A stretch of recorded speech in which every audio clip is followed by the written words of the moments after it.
Ladies and gentlemen, welcome back to the CSTV. I'm your host, Kathleen Igaltoto, Madam CS, and this is the makers of world terror history. Stay tuned and have a true and thrill. Kindly remember to subscribe, like, share, and comment on this video, and turn on the notification bell.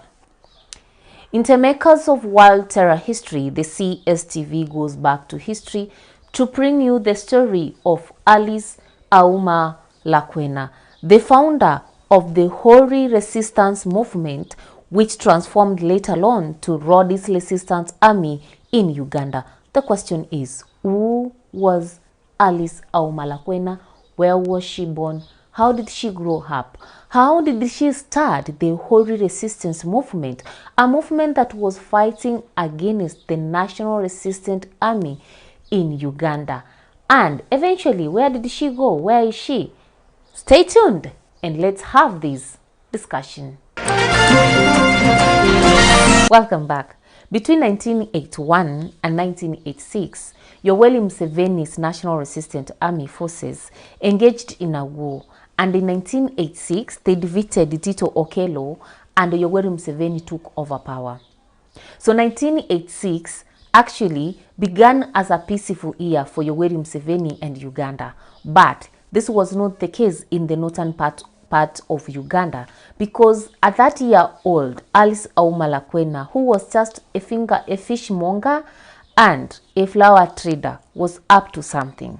But before we start to look at the resistance that he followed between 1986 and 1987, led by this woman, can we go back to history and find out who was Alice Lakwena? Alice Lakwena was born in 1956 in the northern part of Uganda, Bugatira Sub-County Gulu District.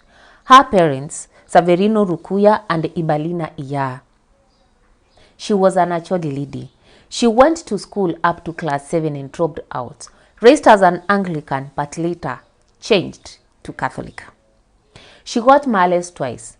The first marriage, the man is not known, but they separated because Alice could not bear children. She was barren.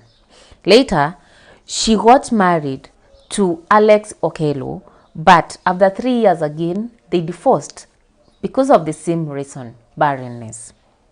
With her 2 failed marriages, Alice went back to live with her parents and went back to her father's compound and started fish trade, or fishmongering, and flower trading.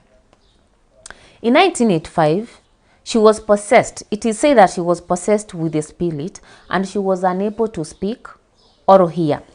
The same year, in May, she disappeared for almost 2 months and came back with a strange message. This is the message that Alice Auma at that particular time came with. And here you will understand why she's also called Lakwena.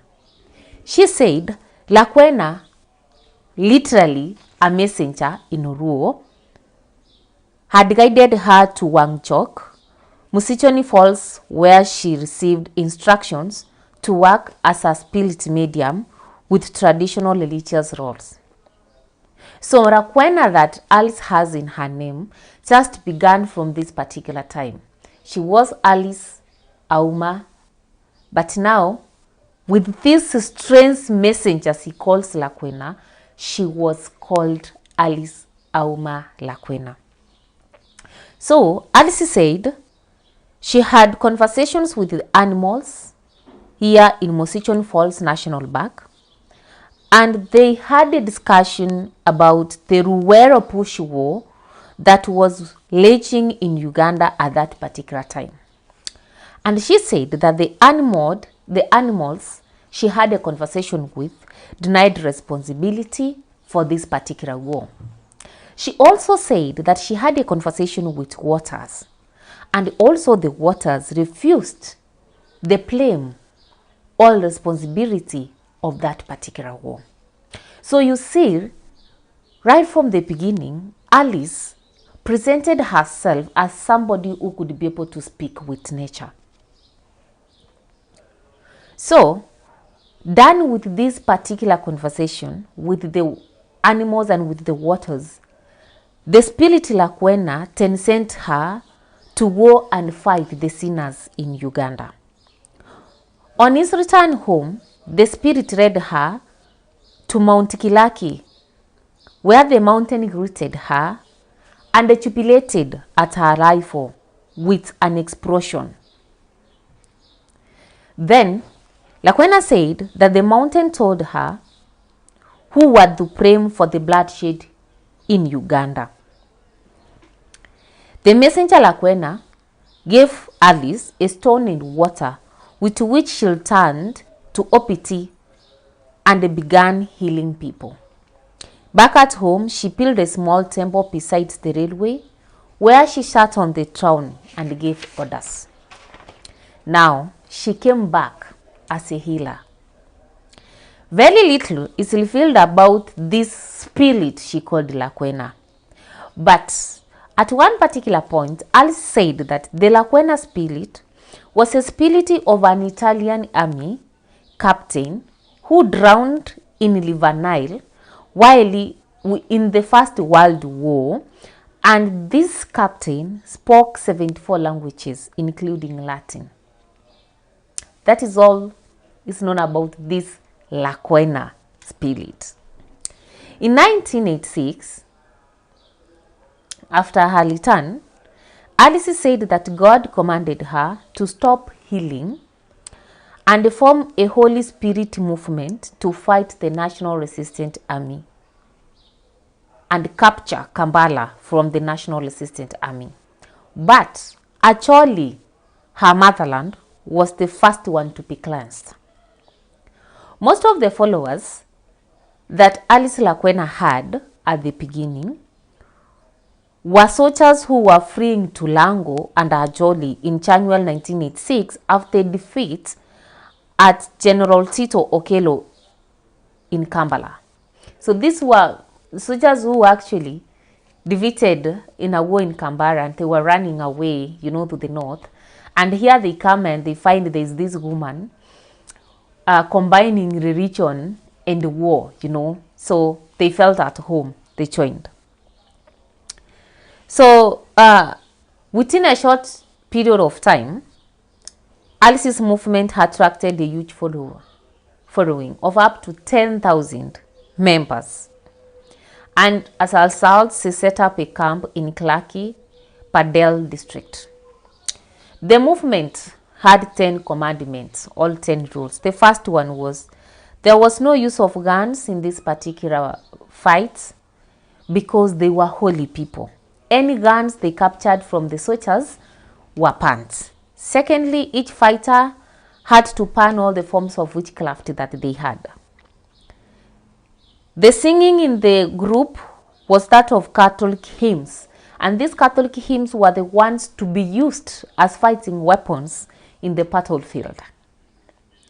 Each fighter, that was commandment number 4, had to be smeared with shea nut oil and bara, or red soil. Red soil is called bara. And this was supposed to act as immunity against the bullets. Next, water was to be treated as holy, and before crossing a river, they were supposed to buy that river with a river with shea oil together with shea nut oil together with one coin. Then the waters, each fighter had to have strictly 2 testicles. If you had 1 testicle or more than 1 testicles, you were sent out of the bank or out of the camp. Number 7, the movement was against eating bok because bok is regarded as unholy. There was no walking stick that was allowed in the battlefield. The fighters were not allowed to hide behind the anthills, and they were not allowed to smoke.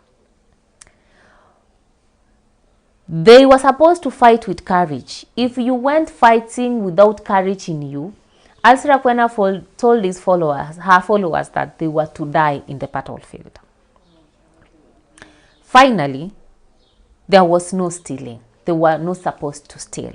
I will do another vlog where I will explain all these 10 commandments in an elaborative manner. So, it is only Alice, or a virgin boy, or an old woman who was not sexually active, who was supposed to treat the wounded soldiers. And the treatment involved applying shea nut oil to that particular wound only, and that was done. At the beginning, the hymn of war, that is the use of Catholic hymns at the battlefront, scared soldiers away who fled, the national resistance army soldiers away, who fled whenever they actually had these Alice's soldiers hymning, you know, the Catholic songs, etc. But this hymn or battle could not last for long. As time went by, Alice started losing, especially as she advanced towards capturing Kampala.